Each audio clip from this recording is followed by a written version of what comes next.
Welcome, welcome everyone to Mr. Marquise Tutors Me. I'm Mr. Marquise.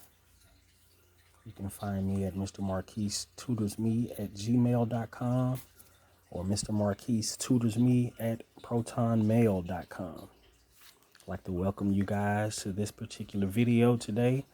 I'm going to be talking about Black history. I call it Black History Faction. I'm writing this book called $5.01. So we'll be basically diving into Black history and history worldwide for Black people. I kind of wanted to talk the Black history before slavery. Like what exactly were we doing in Africa before slavery? And what were we doing in America before slavery? Everywhere, all over the world, what exactly were we doing before slavery? So yeah, I wrote this book, man, $5.01. The very first chapter is called Fact or Fiction. Now, I call it that because it's like, man, history is being rewritten so much that we don't really know what is fact or what is fiction. I don't know what I don't know. All I know is what I was taught, what I've learned. After doing research and basically just going through teaching myself everything, I came to the conclusion that, hey, I have to be self-taught. I have to teach myself everything that I want to know and everything that I need to know. And this book, $5.01, the Emancipation Proclamation Part 2, is like, man, this book will uncover what led to slavery and what ultimately forced President Abraham Lincoln to sign the Emancipation Proclamation. Then I'll discuss everything from the Civil Rights Movement to President Obama. Yeah, we've come a long way, but we have so far to go. It's like, man, if you do your research on that Constitution that they made, hey, you'll definitely find the word freedom in there. And they were fighting for their own freedom as we were fighting for our freedom. Once they were free in 1776, they didn't make us free, nor did they include us in their Constitution. I'm going to dive into all of that right here, right now with you. Black history, fact or fiction. I definitely appreciate you for coming through.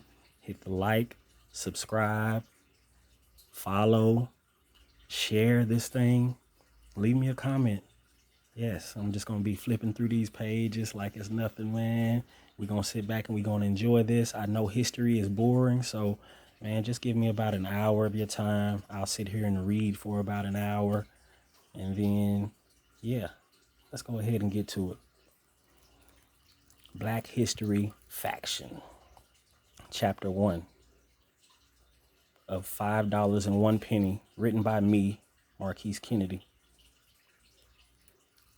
Chapter 1, Fact or Fiction.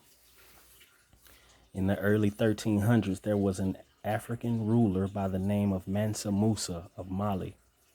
Mansa, meaning sultan or king, was appointed ruler of Mali in West Africa after his predecessor went on a religious voyage with a fleet of 2,000 ships across the Atlantic Ocean and never returned. Musa was the king of the Mali Empire for 25 years. During that time, he amassed over $400 billion in net worth, controlled the price of gold, built mosques, universities, and dilapidated cities. Until this day, he is known as the wealthiest man to have ever lived. His wealth and religious belief made Africa a target. By 1320, he had 3 times the territory and wealth that he started with. The citizens benefited greatly from living under his rule because Musa's wealth was shared throughout the kingdom. The Mali Empire mined and traded gold.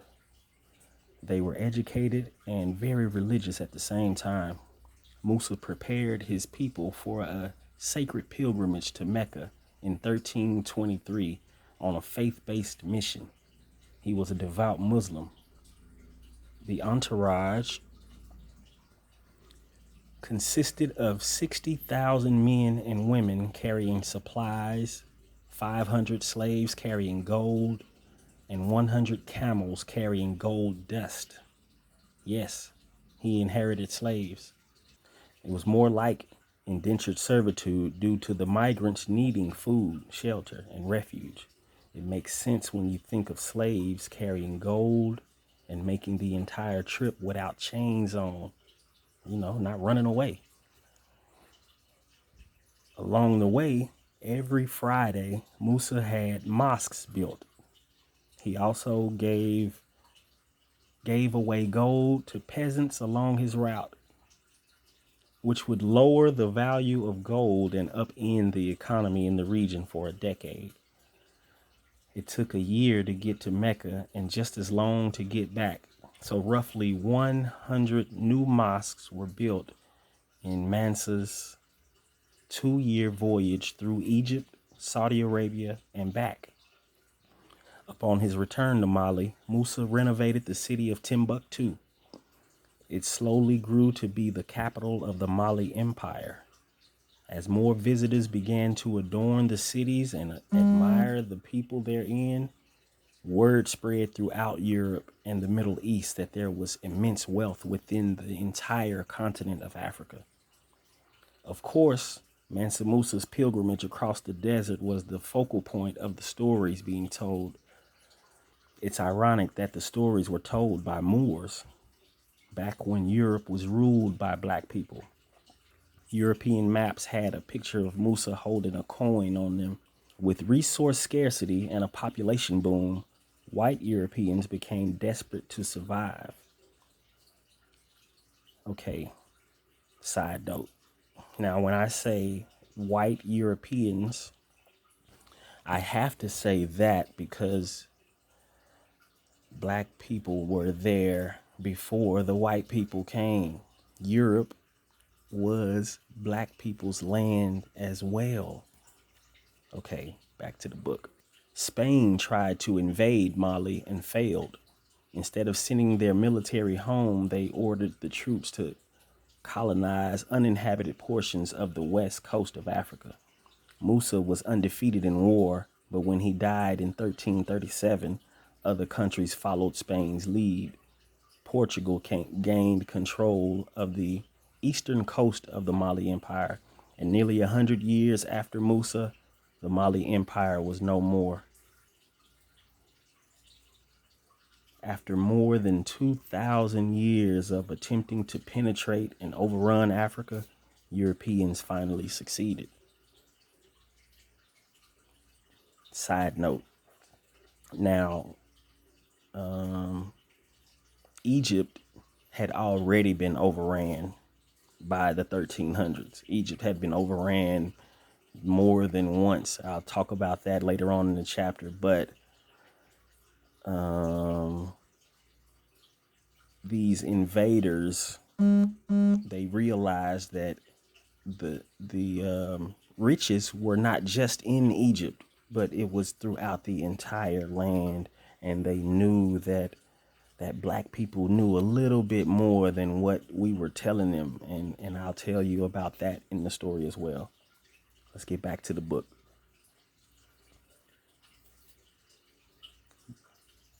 While slowly colonizing West Africa, invaders destroyed most of the libraries, schools, and mosques while pillaging the cities once ruled by Mansa Musa.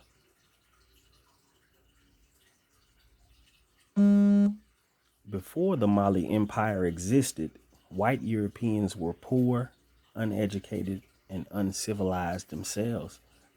Side note, that's the kind of stuff that they try to say about us. That's why they say they did what they did as far as making us slaves, because we were uncivilized. We didn't know any better. Like, no, we just didn't know your language. Like, that's all. Back to the book. Europe wasn't relevant until around 1000 BC, and BC is before Christ. It was then that black people, Moors, taught them everything about surviving anywhere in the world. Moors wore fine linens, fur coats, and shoes. They smelled of soap and cologne. It's like, side note, this is a side note. Now, the Moors, now all black people are not Moors. Moors were from a certain area. Like right now, it would be Morocco. Moors were from Morocco. Like they would walk up and ask, hey man, are you Ethiopian? Are you? And that Moor would say, no, I'm Moor.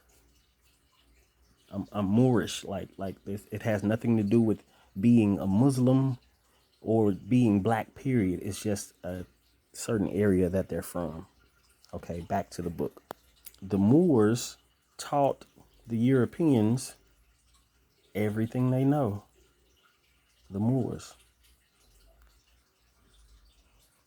They taught Europeans how to cook, create a school system, and govern a body of people. Years went by, and as the Moors returned to the cities like Athens, Greece, white Europeans wanted to know more. They convinced the Moors to allow their scholars to travel with them to Africa. For thousands of years, the answer was no. But later generations became more persuasive, you know. As the world's population grew in the late 1300s, the land and wealth in Europe remained stagnant and presented problems. In the 1400s, England, Italy, France, Spain, and smaller countries that would later become independent had wars with the Moors for control of Europe.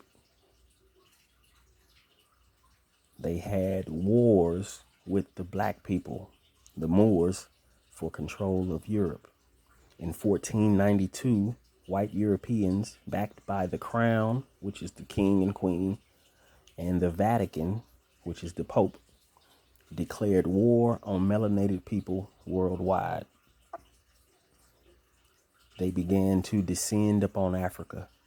They defaced the land while forcing the original people to conform or die, using guns, of course. Most of the Africans died.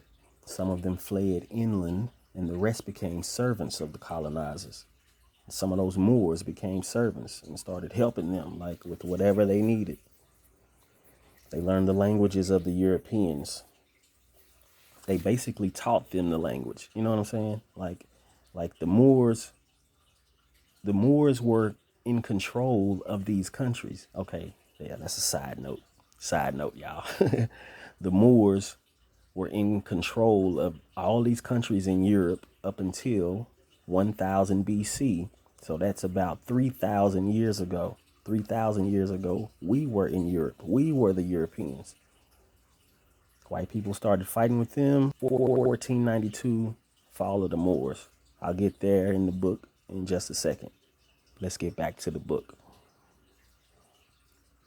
After years of fraternizing, the Africans not only disclosed locations of resources, but also divulged world maps of territories unbeknownst to European leaders, white European leaders.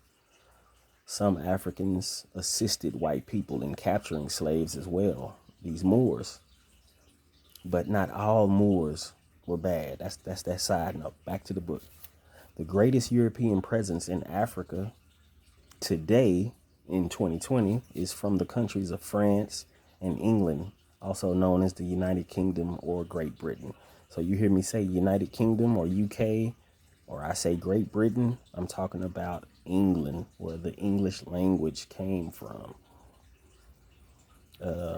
There are Chinese people there as well. China just bought up a lot of land in Africa, probably the last 5-10 years. So, yeah. Back to the book. Arabs from the Middle East have controlled Egypt for a little more than 1,000 years. Present-day Iran and Iraq were known as Babylon where the first Anunnaki spacecrafts landed. Side note. Now, I know you heard the stories of Babylon and how Babylon fell, but I don't think you've heard of the Anunnaki and their spacecrafts. Now, what I will say, what I know about the Anunnaki is that they basically came down from outer space, first space travelers that we witnessed. We witnessed them come down from the sky. So to us, they were like gods. And they came down and acted as gods. You will have to actually go and do your research on the Anunnaki and how they came down, changed the DNA of some of the people, and made them slaves. And they also, let's say, they reproduced with us down here and made demigods. I don't know if you're familiar with Percy Jackson and all of that good stuff. His father's name is Zeus. Zeus is a god in Greece. The Greek god Zeus is his father. So by his daddy being a god, his mother being human, he is a demigod. Yes, back to the book. And I'll explain more about the Anunnaki and their spacecrafts landing here. Actually, it was in Iraq, through the space portal that they just recently found, maybe, 2001? Yes, you can ask President George Bush about what they actually went to Iraq for. And it was this portal. Okay, back to the book and black people and black history. The people indigenous to the land that witnessed these Anunnaki spacecrafts, they were black. The colonization of the majority of the continent and enslavement of black people by foreigners started in 1492. This is the same year America was discovered, right? History doesn't speak of the fall of the Moors in 1492. But I definitely want you to go and look up the fall of the Moors in 1492. And that is how we got where we are today. The fall of the Moors. White Europeans declared war on melanated people worldwide. This is that side note. So yes, it was on site when it came to Europeans. It was on site with Europeans, if you know what I mean. Back to the book. European languages are taught and predominantly spoken in all the countries in Africa today. Now, to be clear, not every Arab or European owned slaves, nor was every African country invaded by Europeans. However, Africans were slowly being enslaved as Africa was being robbed of gold and land. I just wanted to point out the fact that the people of Africa were aware of the envy and malice that existed in the world around them years before their world was turned upside down. The 15th century was the beginning of the end. When I say the end, I mean the end of the world as we knew it. The mission for some Europeans was wealth and land, but for others it was, and still is, white preservation. Every person that identifies with the white race or Caucasian has benefited the world over. I mean, stop and imagine for a minute being black before being introduced to white people who didn't love everything and everybody in the world. I mean, some of us were kings and queens, some of us master builders and scholars, and some of us were spiritual servants of God. Nature provided an abundance of food, clothing, and love. People lived thousands of years before our non-melanated brothers came out of the Caucasus Mountains. Now, Let me tell you how Europeans came to be white people. Hundreds of thousands of years ago, all the people were melanated. The women were giving birth to children with dark or light skin, coarse or straight hair, even black or blue eyes. Some would grow to be taller, smarter, and or stronger than others. There were children born with no melanin to block sunlight, who are today called albinos. Melanin is condensed sunlight. Condensed sunlight that basically absorbs the sun. If your skin cannot absorb the sun, then it's burning your skin, right? So yes, these albinos were being burned by the sun. The albinos and people of lighter skin who may not have thrived or felt accepted by society slowly began to leave Africa. The out of Africa theory took thousands of years. Some darker skinned Africans left Africa with them for whatever reason and established civilizations throughout Asia, Persia, Australia, and even the Americas. Side note. Now, I have this map up. You see this map? If you look at Africa, you see that 200.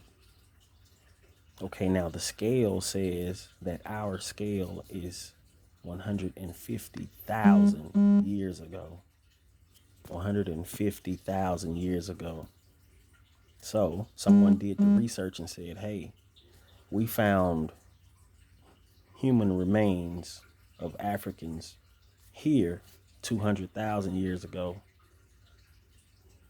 or from 200,000 years ago. The archaeologists who, put dates on certain stuff, they said, hey, the bones of these people, black women, these bones are 200,000 years old.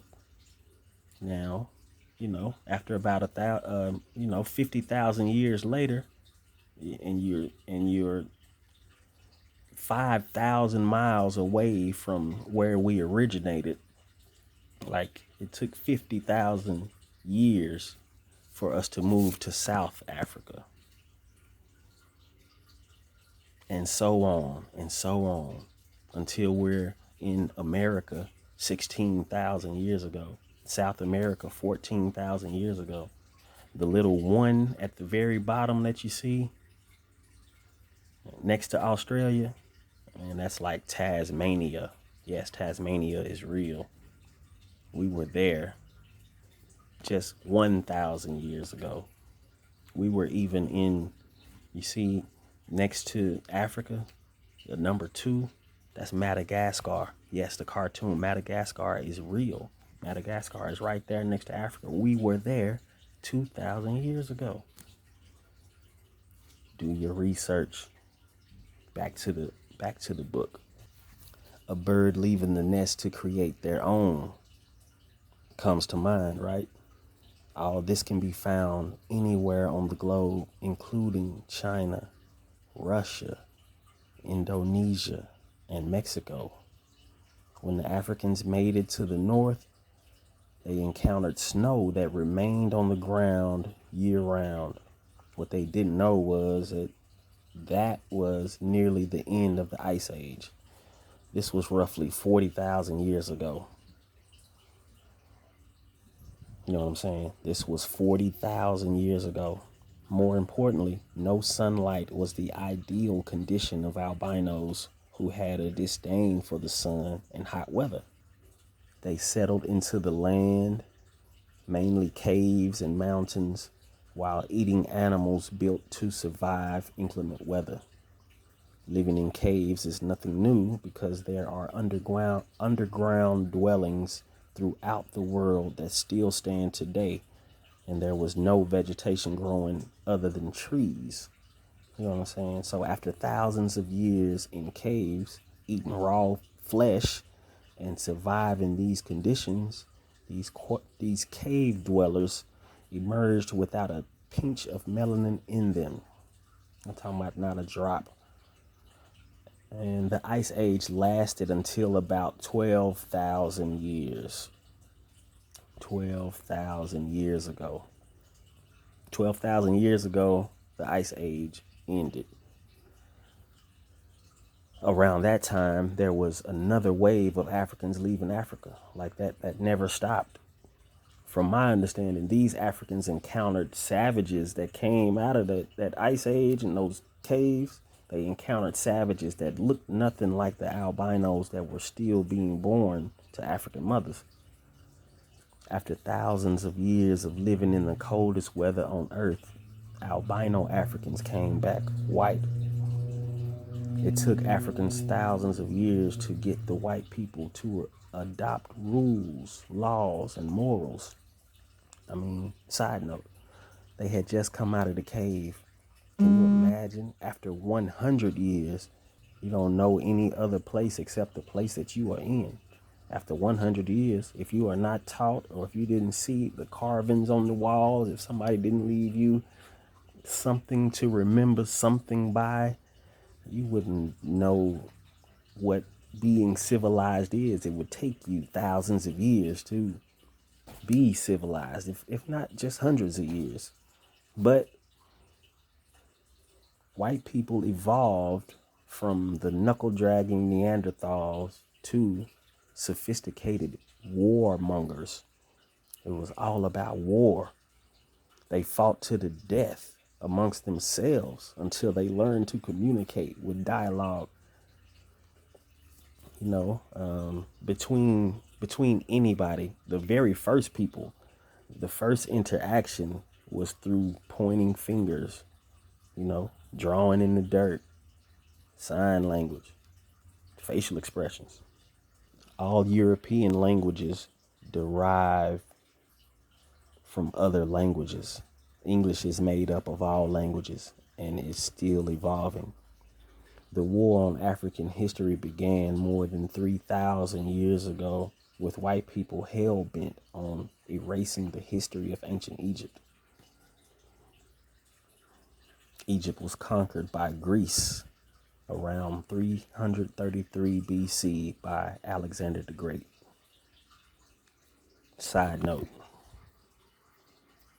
Alexander the Great, he went to Egypt. They took over Egypt. He went to Alexandria and he burned down the libraries, rebuilt the libraries, and called them Alexander again. But he burned down the first libraries, the ones that had all the ancient knowledge in it. He burned them all down. Yes, back to the reading. It was then captured by Rome in 30 BC, 2,050 years ago, by Julius Caesar. Julius Caesar was everything,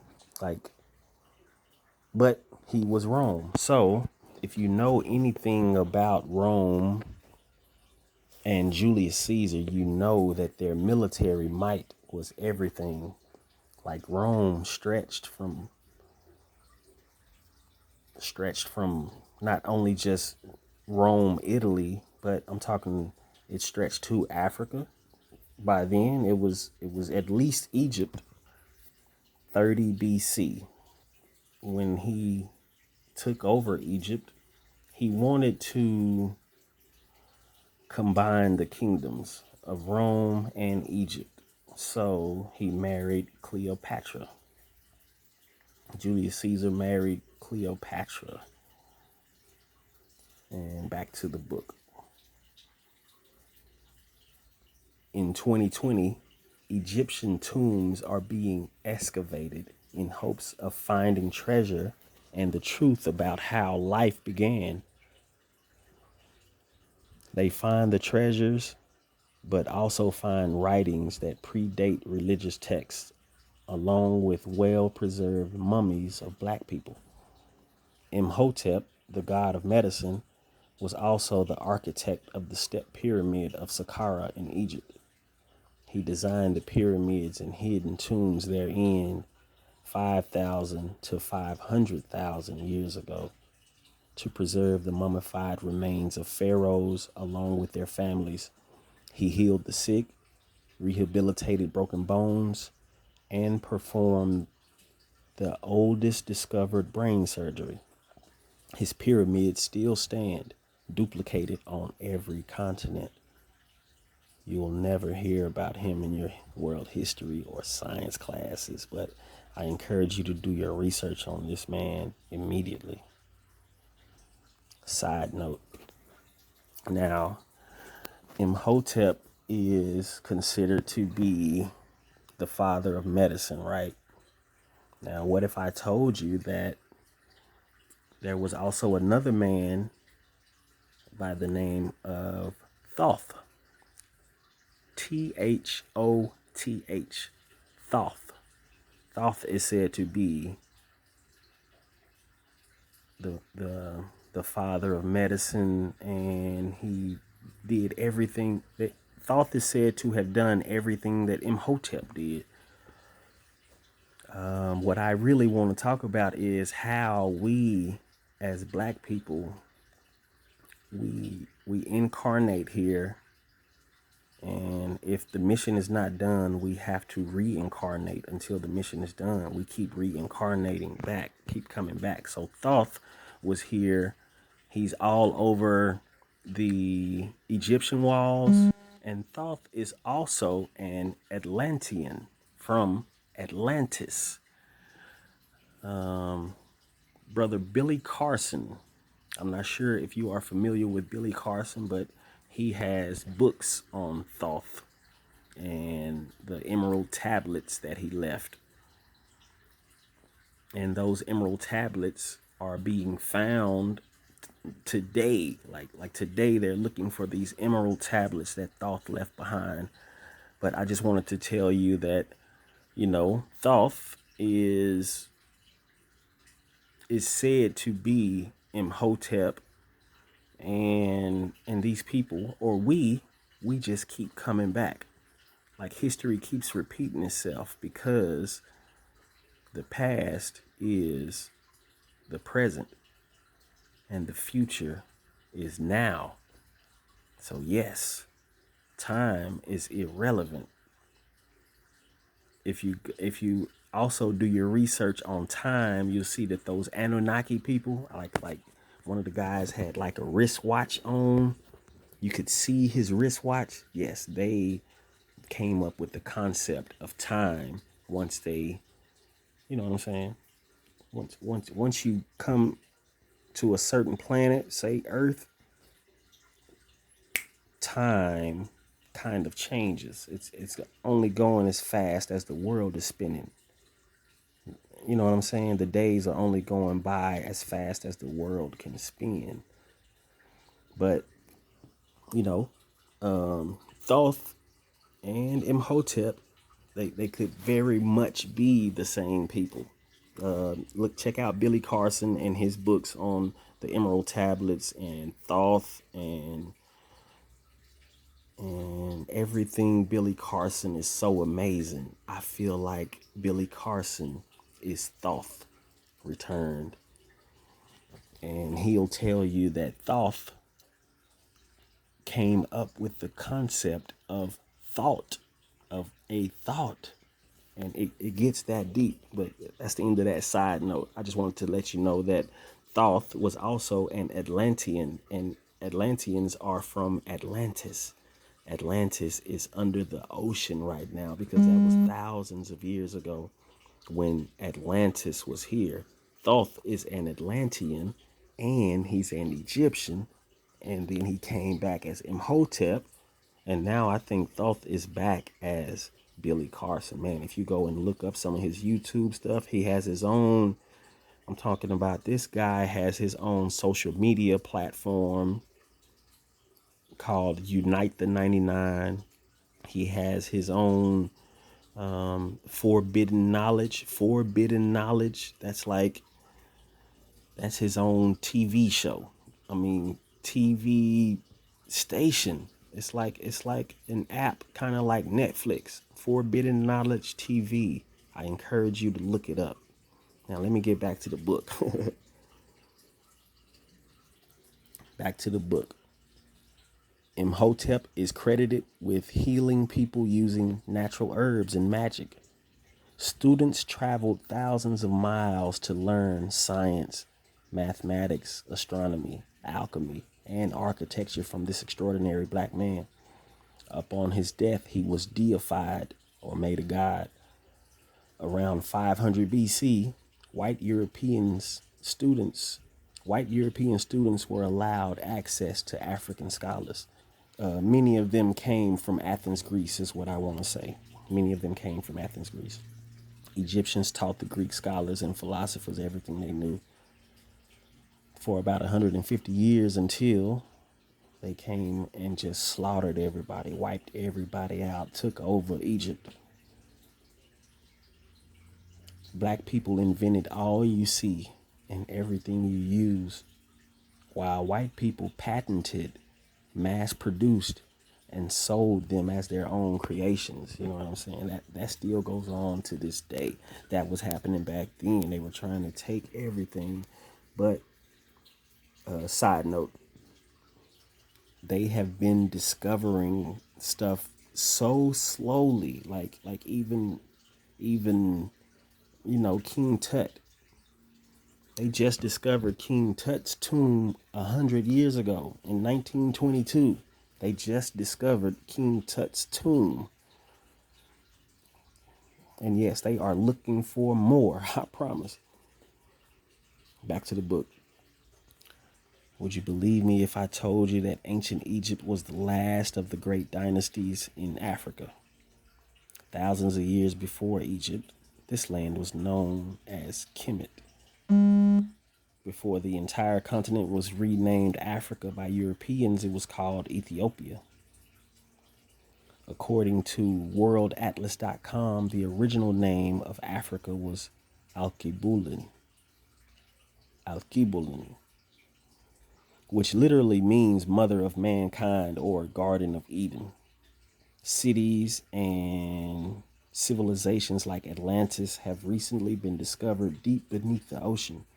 Traces of other civilizations can be found thousands of miles below the Earth's surface. These amazing places birthed advanced civilizations around the globe. After Egypt and before the Persians invaded was Kush. The Kushites traveled the world, built pyramids, and mastered the mummification process like Imhotep. My history books never told me about any of these people. All I knew about Egypt was King Tut was the youngest pharaoh. Mummies were monsters in hidden tombs, and the pyramids were built by slaves. When I saw Ethiopians on television, they were starving to death. Flies all around them. But nothing could be further from the truth. Now, by the end of the 15th century, there were black people all over the world doing amazing things. Another name I want you to remember is Pedro Alonso Nino. He was a Moor from Spain. Pedro was an explorer who never received any credit for navigating one of Christopher Columbus's ships across the Atlantic Ocean to the Americas. In 1492, the Italian explorer Columbus is rumored to have deployed with a fleet of ships in hopes to find a faster route to India. Keep in mind, Europeans found maps of the entire world at least 100 years prior to this voyage. So Columbus knew which way to go, I promise. After 10 weeks of sailing towards the southwestern region of the world, Columbus touched the islands near the Americas. Now, history tells us that this Italian man called the natives Indians, thinking he was in India. My question is, had Columbus never been to India before that trip to know exactly what people from India look like? Or did the Indians look exactly like Native Americans? Like, Pedro was from Spain, but I guarantee you he spoke Spanish Italian, French, English, and a host of other languages. I bet he told Columbus exactly what he would find in the western part of the world. The most important thing in the history of Columbus's journey for both the Aboriginals of the land and the Europeans is the undeniable fact that people of different cultures inhabited the Americas. Remember, at the beginning of the 1300s, the king of the Mali Empire set sail for the Americas and never returned. The out of Africa theory puts people in America tens of thousands of years before that. One book that is a must read is called They Came Before Columbus by Dr. Ivan Van Sertima.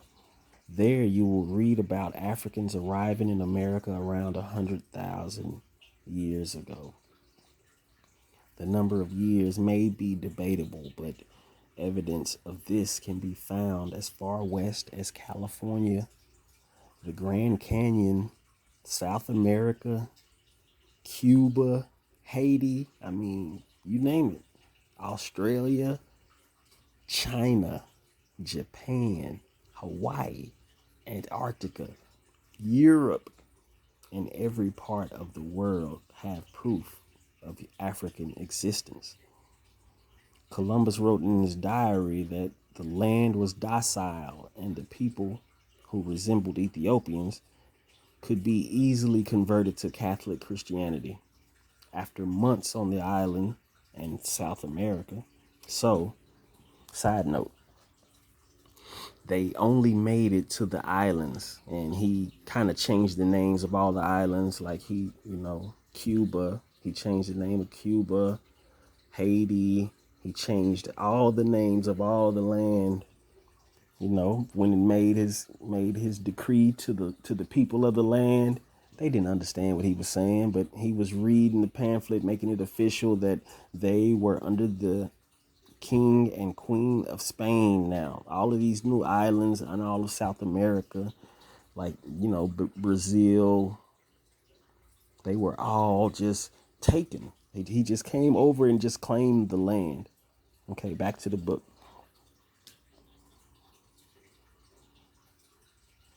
After months on the islands and South America, he claimed land for the king and queen of Spain. He convinced his sponsors to fund multiple voyages to the New World. The Roman Catholic Church in Italy is responsible for the spread of Christianity along with the Crusades. The Crusades for Christ. The Crusades for Christ. That was about 1,000 years ago. Muslims, Jews, and every other religion were forced underground in Europe.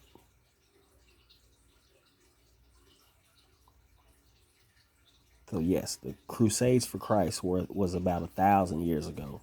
So now let's get back to the book. In 1492, not only was Africa being attacked, but melanated people in every corner of the world were being attacked, killed on sight. Spain, Italy, England, and France began to send priests, blacksmiths, architects, prisoners, peasants, and everyone in between to the Americas. They told them wherever they conquered and settled, that land was theirs. Spanish settlers went to the islands, Mexico, and South America. Italians, English, and French people went to North America. For the natives, war and defeat were easier to overcome than the diseases the Europeans brought with them. Nonetheless, millions of Native Americans were so-called wiped out. Those that remained were introduced to the Holy Bible. The most important settlement was the 13 colonies established by England, or the United Kingdom, along the eastern shore of North America in 1607. It was named New England. Other countries laid claim to the land, but none more important than those 13 colonies under Queen Elizabeth I of England. They were Connecticut, Delaware, Georgia, Maryland, Massachusetts, New Jersey, New York, New Hampshire, North Carolina, South Carolina, Virginia, Pennsylvania, and Rhode Island. As the cities in each colony were being built, the settlers saw the need for indentured servitude, yes, slavery. Now, in the beginning of European settlement, indentured servants were poor white travelers seeking a new life. At the time, slaves were already being transported from Africa to Saudi Arabia and Europe. In 1619, slave ships were arriving in the Americas with up to 600 people aboard. Of the 12 million people taken from Africa, less than 400,000 made it to North America, according to the article written by Professor Henry Gates Jr. in The Root.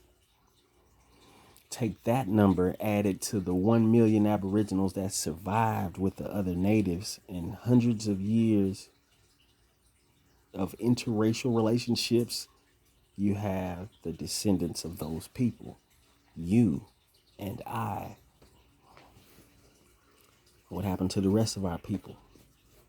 And a lot of them died on the slave ships from illnesses or starvation. Some of them either jumped into the sea or were killed for rebelling against their captors. Millions of them were enslaved in other parts of the world. The Africans who remained in Africa were fighting to the death, fleeing to other parts of Africa, or meagerly surviving. They would later be found in jungles. The enslavement and dehumanization of black people was beginning worldwide. This is around the same time the King James version of the Bible, the Holy Bible, was published. King James I of England was crowned king after the death of Queen Elizabeth I. Our people were forced to endure some of the worst conditions in history. Europeans took our land, our languages, and most importantly, our freedom. Black people were sold to the highest bidder to do whatever white people needed. We cooked, cleaned, raised their children, built cities, and planted crops. The first Thanksgiving in the New World was celebrated by the Pilgrims, or settlers, after their first harvest in 1621. The black people were not mentioned or pictured anywhere, ever, but there is no doubt people of color were there. Anyway, for the next 10 years, the natives were hunted and slaughtered or enslaved. Side note, yes, they had a lot of different treaties and things with the Indians, but hey, they wiped them out anyway. Forget those treaties. And then they had to make new treaties that basically kind of set up these certain tribes with, certain territory in the land. Okay, back to the book. History tells us that after the Native Americans were reduced to a few tribes on a few thousand acres of land, the Europeans began expanding their territory in the Americas. New England was the temporary name of the United Kingdom's portion of the land. The first colony founded by English settlers was Virginia in 1607. The first slaves arrived in Virginia in 1619. Massachusetts was founded in 1620, followed by New Hampshire in 1623. Then came Maryland in 1634, Connecticut 1635, Rhode Island in 1636, and Delaware in 1638. North Carolina was claimed in 1653, and 10 years later, in 1663, South Carolina. New Jersey and New York were both claimed in 1664. Pennsylvania wasn't colonized until 1682, and the final colony was Georgia 50 years later in 1732. That is more than 100 years of the slave trade in building the New World, which was orchestrated by England or Great Britain. European countries were not just claiming land and providing protection to settlers, they were sending slaves to build roads, homes, businesses, and everything needed to breed success in this so-called New World. In 1712, a British slave owner in the West Indies, Willy Lynch, was invited to the colony of Virginia to teach his methods to slave owners. The infamous Willy Lynch letter, The Making of a Slave, is said to be the speech he delivered to the colonists. The gist of the message consisted of slave owners breaking the nigger man as you would break a horse, reversing the male-female role in marriage, keeping the body while taking the mind, and controlling the language by annihilating the African's native tongue. Lynch also spoke of pitting the young against the old, dark skin against light skin, and the female against the male. I'll revisit the Willy Lynch letter in later chapters because its effects still linger 300 years later. But the entire letter can be found at finalcall.com. There was a French and Indian war fought between France and the settlers born in America backed by the British. After signing the Treaty of Paris in 1763, the British taxed the colonies to keep their government in place. So yes, side note, there was a war fought by the French and the English settlers. They called it the French and Indian War because the natives were there fighting with these English settlers. But for the most part, it was the English settlers fighting against the French, who had the territory along the other side. So once they defeated the French, France was not over that part of the territory anymore, but the people who spoke French remained. Same thing happened when Spain was removed. The people who spoke Spanish still remained. Back to the book. The British Parliament represented the judges, sheriffs, and royal governors appointed by the royal family. British soldiers began policing the big cities in 1768, and this created a problem. The colonists wanted to govern themselves and create their own laws. Ain't that ironic? At this time, there were more than 250,000 people in the English colonies. As more immigrants were arriving in the colonies, more slaves were being shipped in, sold, and put to work. The population swelled to more than 2 million before the American Revolution. Slaves were already escaping from plantations and finding work in the northern states, where slaves were used as servants in homes and businesses instead of on plantations. Massachusetts was one of those states.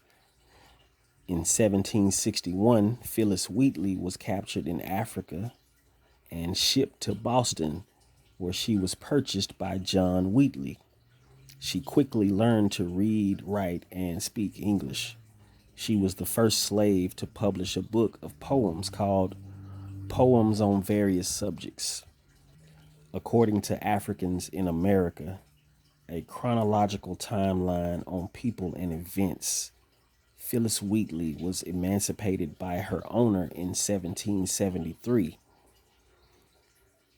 She went on to travel the world and write a poem praising the first president, George Washington. We'll talk about George Washington a little later.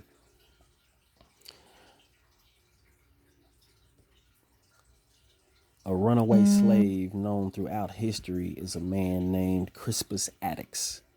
His father was black and his mother was a Native American from the Nantucket tribe, so he was considered a mulatto because of his mixed race. Attucks was a rope maker in Boston who became a sailor that worked on a whaling crew. He was on a whaling crew. There was heavy tension between the colonists and British soldiers that bubbled over in 1770. It bubbled over in 1770. The legend, as told by John Adams, attorney for the Crown, who would later become the second president of the United States, tells the story of addicts and a group of misfits in a bar as a British soldier arrives. The soldier was threatened with insults and attacked with sticks and snowballs. Other soldiers came to his rescue, killing 5 men, including addicts. This event would later be coined the Boston Massacre.